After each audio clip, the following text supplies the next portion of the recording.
आज इस वीडियो में हम एक ऐसे टॉपिक पे बात करेंगे जो हर किसी को पता होनी चाहिए, खासकर उन लोगों को जो जॉब सर्च कर रहे हैं या फिर सोशल मीडिया का इस्तेमाल अधिक करते हैं। भारत में पहले से ही जॉब की कमी है। कुछ लोग इसका फ़ायदा उठाते हैं, वो अपनी एक ऐप या वेबसाइट बनाते हैं और कुछ तो सस्ता जुगाड़ लगाते हैं। पहले से ही मौजूदा जॉब इंजन्स पे अपनी fake job required profile create करते हैं और फिर इसको प्रमोट करते हैं, जिससे कई सारे लोग इस पर रजिस्टर करते हैं। ये लोग खासकर उन लोगों को टारगेट करते हैं जो हाल ही में कॉलेज या 12th पास किए हैं और ये फ्रेशर हैं। ये लोग ज़्यादातर telecaller, data entry, computer operating जैसे ऐप प्रोफाइल क्रिएट करते हैं और फिर ये लोग इनको कॉल करते हैं, इंटरव्यू के लिए बुलाते हैं ऑफिस में। ये ऑफिस 2 या 3 कैबिनों से बना होता है, जिसमें एक रूम में ये लोगों को रखते हैं, दूसरे में इंटरव्यू लेते हैं। फिर ये लोग उनसे ट्रेनिंग या अकाउंट ओपनिंग के नाम पे 2000-2500 रुपये मांगते हैं और फिर एक किसी दूसरे बड़ी कंपनी जैसे HDFC बैंक में डाटा एंट्री का लेटर पकड़ाते हैं, नकली जो उन्होंने खुद बनाया होता है, और कहते हैं तुम यहाँ पे 7 दिन बाद चले जाना। ऐसे ही ये कई सारे लोगों से पैसा लेने के बाद में फिर गायब हो जाते हैं वहाँ से।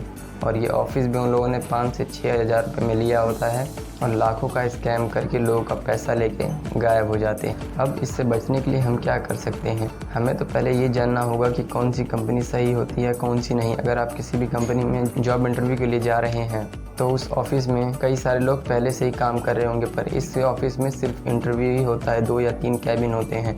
आप जाएँ, पहले एक ऑफिस का राउंड लें कि ऑफिस में क्या क्या चल रहा है, जो काम के लिए आप आए हैं वो काम होता भी है या नहीं। और कोई भी इंटरव्यू में पैसे डिपॉजिट नहीं करते हैं, चाहे वो कोई सा भी अकाउंट हो, चाहे ट्रेनिंग फीस हो या फिर अकाउंट ओपनिंग। इंटरव्यू में कभी भी पैसा नहीं लिया जाता है। स्कैमर्स तो इस हद तक बढ़ गए हैं कि वो लोग वहाँ पे जाएंगे, आपके फ़ोन में एक OTP भेजेंगे और फिर वो मांगेंगे, क्योंकि आपने उनको आधार कार्ड पहले से ही दे रखा होता है, तो आपकी अकाउंट की डिटेल उनके पास होती है और वो लोग OTP बताते ही आपका पूरा पैसा साफ कर जाते हैं। तो इनसे बचने के लिए ध्यान रखें। इनके ऊपर कुछ लोगों ने एक्सपोर्ट वीडियो बनाए जो ये लोग यहाँ पे जाकर उनको स्कैम किए हैं, जिनका लिंक डिस्क्रिप्शन में मिल जाएगा। और सबसे ज़्यादा जो ये होता है स्कैम, ये ज़्यादातर अपना job search, naukri.com, work India जैसे ऐपों पे होता है, तो इन सब का इस्तेमाल ना करें। लिंक्डइन पे काफ़ी स्कैम की रिपोर्टें कम आती हैं, आप उसका इस्तेमाल कर सकते हैं, क्योंकि उसमें अकाउंट क्रिएट करना काफ़ी मुश्किल होता है, तो उसमें स्कैम होने के चांसेस बहुत कम होते हैं। फिर भी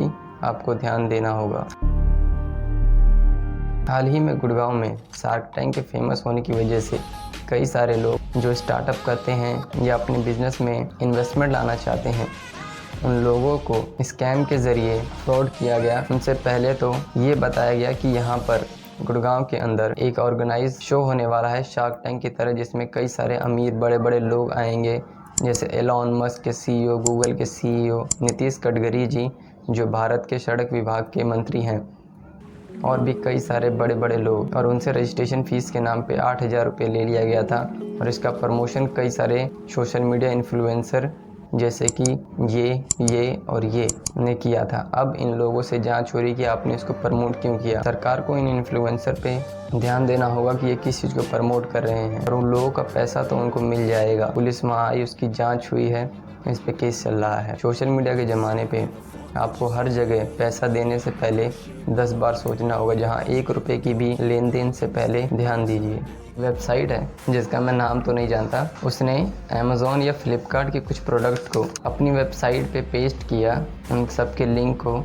सुबह उन सब का रेट उसने कम रखा, 2000 रुपये। एक औरत ने इसके सामान को ख़रीदा है, तो सुबह उसका प्राइस 2000 था, शाम को कम होके 1500 कर दिया गया और फिर रात तक इसको 500 कर दिया गया। और फिर उस औरत ने ढेर सारा इसको ऑर्डर कर लिया था और फिर वो पूरी वेबसाइट ही डिलीट हो गई। और ऐसे कई सारे लोगों ने उससे ऑर्डर किया, उसने लाखों रुपए पा लिए और अब उसने खुद जाके ये बताया और लोगों को पैसा वापसी दिया है। ये सिर्फ एक सर्वे के लिए उसने किया और इतना आसानी से उसने कर दिया। उसने तकरीबन 15 से 10 लाख रुपए उस ऐप से कमा लिए, जो कि उसने सिर्फ 10,000 रुपये में रजिस्ट्रेशन कराया था। तो ऐसे ऐपों से थोड़ा बच के रहना होगा।